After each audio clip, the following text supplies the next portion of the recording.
नमस्कार सभी को, हमारे YouTube चैनल पे आपका स्वागत है। हम पढ़ रहे हैं विवाह संबंधित मामलों के विषय में अपराध।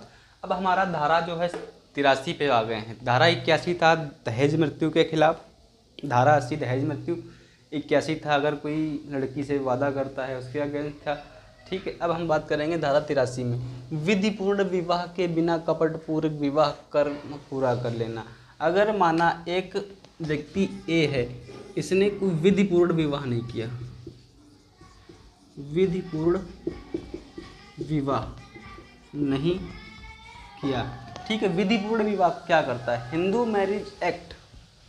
मैरिज एक्ट में सेक्शन हमारा 2 है। आपको मैंने फैमिली लॉ में पढ़ाया है हिंदू मैरिज एक्ट, उसमें विधिपूर्ण विवाह के कुछ एसेंशियल एलिमेंट्स बताए गए हैं।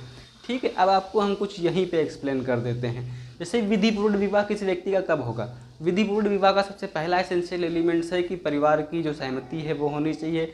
जो लड़का है वह 21 वर्ष का होना चाहिए, लड़की 18 वर्ष की होनी चाहिए, 7 पीढ़ी तक कोई रिलेशनशिप नहीं होने चाहिए, ऐसा बोला गया है हिंदू मैरिज एक्ट में। ठीक है, तो वहाँ बहुत बेहतर एक्सप्लेन कर रखा है। एक बार हिंदू मैरिज एक्ट हमारा खोल के वहाँ डिस्कस करो, यहाँ पर नॉर्मली भाषण समझाते हैं। जो BNH की धारा सिर्फ 83 नहीं पढ़नी था, क्योंकि हम पढ़ रहे हैं भारतीय न्याय संहिता, हिंदू मैरिज एक्ट नहीं पढ़ रहे हैं हम। भारतीय न्याय संहिता के अंतर्गत आपको बताते हैं।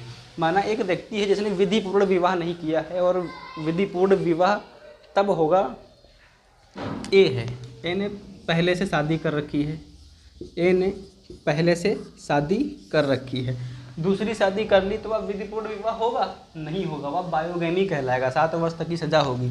दूसरा, यह लड़का जो है ए 21 वर्ष का पूरा नहीं हुआ है, तब क्या यह विधिपूर्ण विवाह होगा? नहीं होगा। अब माना लड़की 17 वर्ष की है, तो क्या विधिपूर्ण विवाह होगा? नहीं होगा। ठीक है, तो क्या होगा? जब इन्होंने विधिपूर्ण विवाह नहीं किया है और विधिपूर्ण विवाह के जो कर्म होते हैं वो सारे इन्होंने पूरे कर लिए हैं, इस केस में अगर लड़का लड़की दोनों में से या फिर उसके परिवार वालों में से कोई चाहे तो केस कर सकता है, और इनको सज़ा मिलेगी, जो कितनी मिलेगी? 7 वर्ष की। ये बोल दिया गया है सेक्शन 83 में, विधिपूर्ण विवाह के बिना कपटपूर्व कर्म पूरा कर लेना। ठीक है, ऐसा बोला गया है सेक्शन 83 में। अब विधिपूर्ण विवाह के लिए कुछ एसेंशियल एलिमेंट्स हैं जो हिंदू मैरिज एक्ट में आपको हमने बताए हैं, वहाँ जाके पूरा करो, है ना।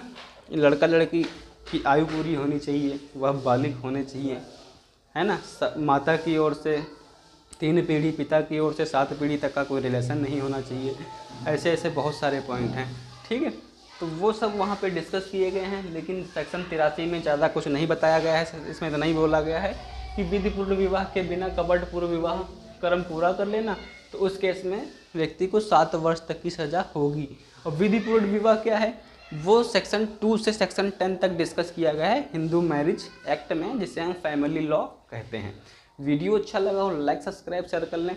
अगर आपको देखना है तो आप हमारे वीडियो लिस्ट में जाइए, वहाँ पे फैमिली लॉ का चैप्टर प्लेलिस्ट खोलिए, वहाँ पे इसके सारे एसेंशियल एलिमेंट्स सेक्शन वाइज आपको मिल जाएंगे।